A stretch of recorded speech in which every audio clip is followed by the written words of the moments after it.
आपके यहाँ जो है वो यूएई भी एक इन्वेस्टमेंट कर रहा है कोई फूड पार्क के लिए।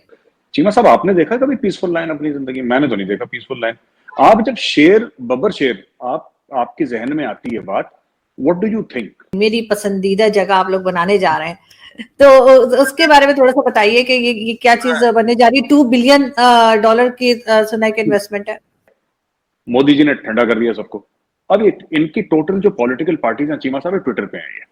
ये सिर्फ ट्विटर पे जिंदा है। ट्विटर पे चुनाव लड़ते हैं, वहीं पे जीतते हैं, वहीं पे प्रेसिडेंट हो जाते हैं, वहीं पे तनकीद करते हैं, वहीं पे यस, वहीं पे नो, सब कुछ वहीं पे हो जाता है। जी $2 बिलियन में आज ही अनाउंस हुआ थोड़ी देर पहले। अभी बहुत ज्यादा डिटेल्स नहीं है, जितनी डिटेल्स अवेलेबल है एक integrated chain of food parks बनेगी, जिसमें क्या होगा कि फूड वेस्टेज को लेके, फूड बनाने को लेके, ये सब पीछे इस पे फार्मर्स इंटीग्रेटेड हो गए। कोई जाएगा शेर के सर पे हाथ फेरने के लिए कि बड़ा प्यारा लग रहा है, बड़ा क्यूट लग रहा है? तो शेर ने खा जाना उसको। ये बताइए कि अभी आपके यहाँ जो है वो यूएई भी एक इन्वेस्टमेंट कर रहा है कोई फूड पार्क के लिए, बात हुई है। तो मतलब खाना पीना, यानी मेरी पसंदीदा जगह आप लोग बनाने जा रहे हैं, तो उसके बारे में थोड़ा सा बताइए कि ये क्या चीज बनने जा रही है। $2 बिलियन की सुना है कि इन्वेस्टमेंट है। जी $2 बिलियन में आज ही अनाउंस हुआ थोड़ी देर पहले। अभी बहुत ज्यादा डिटेल्स नहीं है, जितनी डिटेल्स अवेलेबल है एक integrated chain of food parks बनेगी, जिसमें क्या होगा कि फूड वेस्टेज को लेके, फूड बनाने को लेके, ये सब पीछे इस पे फार्मर्स इंटीग्रेटेड हो गए। फार्मर एक कंप्लीट इकोसिस्टम बनाया जाएगा, जिसमें और इसमें रिन्यूएबल एनर्जी हो, वेस्टेज न हो, हाइजीन फैक्टर, उसमें फार्म जुड़े, फार्म से प्रोड्यूस आए। तो ये सब एक नया कॉन्सेप्ट लाया जा रहा है फूड पार्क्स का। तो मान लीजिए it is will be A complete kind of mega food mall, हम कह सकते हैं इसको। तो ये सारे मॉल्स में एक इंटीग्रेटेड पूरा 360 डिग्री होगा, from farm, production, transport, display, sale. some food will be like sold as it is, some will be even semi processed, processed or even cooked food। तो तीनों चारों तरह की जो चीजें होगी वो अवेलेबल होगी, ऑप्शंस इसमें होंगी, और ये कहीं जगह खोले जाएंगे। और इसमें $2 बिलियन का भी इन्वेस्टमेंट अनाउंस हुआ। शायद जहां तक मैंने देखा भी 4 या 6 सिटीज की बात हो रही, हो सकता आने वाले टाइम में बढ़ जाए, अभी ज्यादा डिटेल्स नहीं आई है। तो ये एक मैं इसको जैसे देख रहा हूँ, मैं एक देख रहा हूँ कि यूएई, यूनाइटेड अरब एमिरेट, जो हमारा 3rd बिगेस्ट ट्रेडिंग पार्टनर है by the way, is entering into integrated food chain business in India। integrated food chain business कह सकते हैं उसको, integrated food chain business into India में वो आ रहे हैं। तो एक अपना इन्वेस्टमेंट बना रहे हैं बाहर। जैसे हमने देखा कि यूएस में, सिंगापुर में काफी फूड चेन्स होती है अपनी, काफी उनके फूड चेन चलते हैं। तो वैसे ही एक कॉन्सेप्ट है, तो एक फूड चेन टाइप से यहाँ आएगा, जिनके स्टोर्स भी होंगे, ईटरीज भी होंगी, आउटलेट्स भी होंगे, कंप्लीट 360 डिग्री का बैक एंड इंटीग्रेटेड होगा, और एक वायबल प्रॉफिटेबल बिजनेस वो चलाएंगे। तो और इससे अच्छा क्या होगा कि अगर ये चेन आती तो और भी कंट्रियां जो है वो धीरे धीरे वो भी इंटरेस्टेड हो जाएंगी। तो ये हमारे यहाँ जरूरत भी है अभी, और पोटेंशियल बहुत है। पर कैपिटा इनकम बढ़ रही है, बहुत बड़ा मिडिल क्लास है, बहुत बड़ा यूथ है। तो I see this is a very good economic initiative, but अभी एक छोटी सी शुरुआत है। क्योंकि आरजू जी, मैं आपको एक बात बताऊंगा, अराउंड 15 और 20 ईयर्स डाउन द लाइन, मुझे एग्जैक्ट नंबर इट इज 2026 नहीं 2036 है, उसके बाद का नंबर या 42 है। इंडियन रिटेल पूरा रिटेल में कह रहा हूँ, will be worth $3 trillion. $3 trillion केवल इंडियन रिटेल होगा। तो अगर जब इतना बड़ा केक है, तो लोग अपना पाई लेने आएंगे, वो इन्वेस्टमेंट करेंगे और इसका पूरा फायदा उठाने की कोशिश करेंगे। क्योंकि आने वाले 50 से 100 साल तक तो फ्यूचर जहाँ है मार्केट का, जहाँ मार्केट बढ़ेगा, जहां आपको ग्रोथ मिल सकती है, वो इंडिया। क्योंकि देखिए यूएस हो चुकी स्टैग्नेट, काफी ऊपर जा रही है यूएस इकोनॉमी। चाइना में ऑप्शन है नहीं। चाइना में तो अभी कल परसों में देख रहा था कि वो जो रूरल बैंक है, उन्होंने लोग के अकाउंट फ्रीज कर दिए, पैसे नहीं दे रहे वो किसी को। तो ये हम तो काफी दिनों से बात करते हैं, चाइना क्या हो रहा कुछ नहीं पता, उस पर नहीं जाते आज। तो यूएस का स्टैग्नेटेड इकोनॉमी, इतनी ग्रोथ नहीं मिलेगी। China is not option. अब जो ऑप्शन बचती है, अगर आपको एक $multi-billion बिजनेस करना, वो है इंडिया। क्योंकि यूजुअली सीईओ से क्वेश्चन पूछा जाता है, where will the next 100 million come from, or where will the next billion come from? ये हर सीईओ से एक सवाल जरूर पूछा जाता है, क्योंकि मैं रह चुका हूं, तो आई अंडरस्टैंड दिस। एक सवाल जरूर होता है, where is your next 1 billion coming from?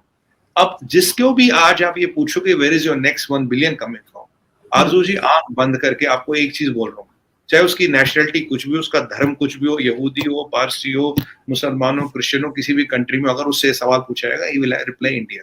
तो ये जो नेशनल एम्बलम की जो तब्दीली हुई है, जो इंडियन पार्लियामेंट, जो नई इंडियन पार्लियामेंट बन रही है उसके ऊपर उसके ऊपर बड़ा क्रिटिसिज्म भी हो रहा है, और ये कहा जा रहा है कि जी ये जो पहले ऐसे तो ना था एम्बलम, इसको क्यों रिप्लेस किया गया। और चीमा साहब, एम्बलम चेंज नहीं हुआ, एम्बलम वही है। ये सारनाथ में जो लायन के पिलर्स हैं अशोका के जमाने के, ये वो हैं। ये भारत का स्टेट का सिंबल है, गवर्नमेंट का सिंबल है। और जब भी गवर्नमेंट के लेटर हेड पे अगर आपको कोई चिट्ठी मिलेगी तो उसपे ये अशोका के 4 लाइन्स हैं, उसमें 3 दिखाई देते हैं because they are facing in 4 different directions. तो आगे से if you see it in 2D, so you can, I mean even in 3D if you see it, you can just see 3 lines, actually वो चौथा भी है पीछे। एक तो ये बात है। दूसरी चीज है कि जो आर्किटेक्ट हैं, आर्किटेक्ट ने ये बोला है कि साहब it is just the angle of the photograph, ऐसा कुछ है नहीं, there is no change. You know कि ये हमने कुछ चेंज नहीं करा है, नेशनल एम्बलम है, it can't be change, it's just the angle of the photograph. Plus they are saying कि जब एक चीज को ना अभी तक ये हमने छोटे साइज में देखा था, ये आर्किटेक्ट का कहना है, I am quoting the architect जिन्होंने डिजाइन करा है, कि साहब जब आप एक चीज को बड़ा कर देते हैं, वो करीब 8-9 हजार किलो का है, पता नहीं कितने का, it's 8-9 tons, I don't know the exact, but it's several tons. तो कह रहे हैं जो एक चीज को आप 1000 टाइम्स ब्लो अप कर देंगे तो everything will look larger than life. जाहिर सी बात है, वो आप बिल्कुल ब्लो अप कर देंगे तो फिर तो चेहरे पे कुछ भी होगा, हल्का सा अगर होगा तो नैन नक्श पूरे अलग से क्लियरर पिक्चर दिखाई देती है। एक उनका ये कहना है। ऑपोजिशन पार्टीज का ये कहना है कि साहब पहले ये जो लायन था ये बड़ा डोसाइल था, बड़ा एक टेडी बेयर टाइप का था, बड़ा क्यूट सा लायन था, ये नेशनल सिंबल था, बड़ा प्यारा सा था और बड़ा पीसफुल लायन था। मुझे तो चीमा साहब, आपने देखा कभी पीसफुल लायन अपनी जिंदगी? मैंने तो नहीं देखा पीसफुल लायन। आप जब शेर, बब्बर शेर, आपके जहन में आती है बात, what do you think? You think king of the jungle, आपके दिमाग में ही आता है, खूंखार, खतरनाक, पूरा जंगल थर कांपता है, जंगल का राजा है। That is the thing that comes to mind. तो ये प्यारा सा पीसफुल लायन तो लायन पीसफुल, फिर लायन पीसफुल तो खरगोश होता है, लायन तो कोई पीसफुल नहीं होता। अच्छा, ये ना ऑपोजिशन वालों से मैं बोलता हूं, इनको बड़े मेरी बातें चुभ जाती हैं। तो ये कहते हैं कि साहब ये हो गया, हर चीज में ना, ये हर चीज में जिसको कहते हैं ना नुक्स निकालना, कि ये है कीड़े निकालना हर चीज में। मैं कहता हूं पॉलिटिशियंस का सबसे पहला काम क्या है चीमा साहब? It is to win elections.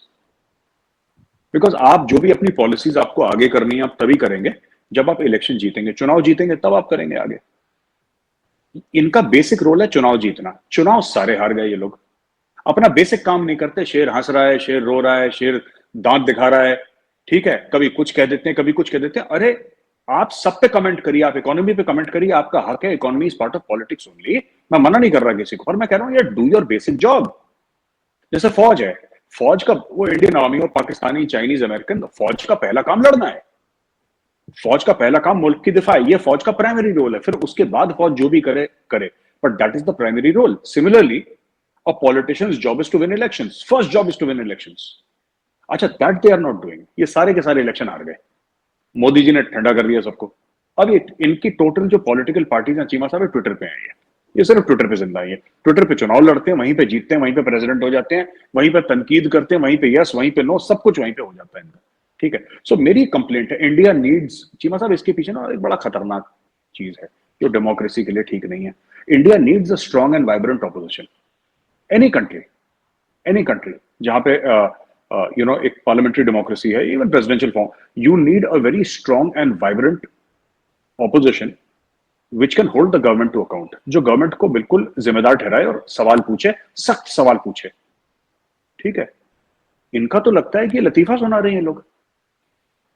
Modi ji और अमित शाह जी ने मिलकर ऑपोजिशन साफ कर दी इस मुल्क में। जो भी आपको पार्टीज हल्ला करती हुई दिखती हैं, ये रीजनल पार्टीज हैं, ये फैमिली कंसर्न्स हैं, ये These are like family concerns। जैसे आपके यहाँ वो शरीफ फैमिली है, भुट्टो फैमिली है, these are family concerns। हमारे यहाँ भी ऐसे कई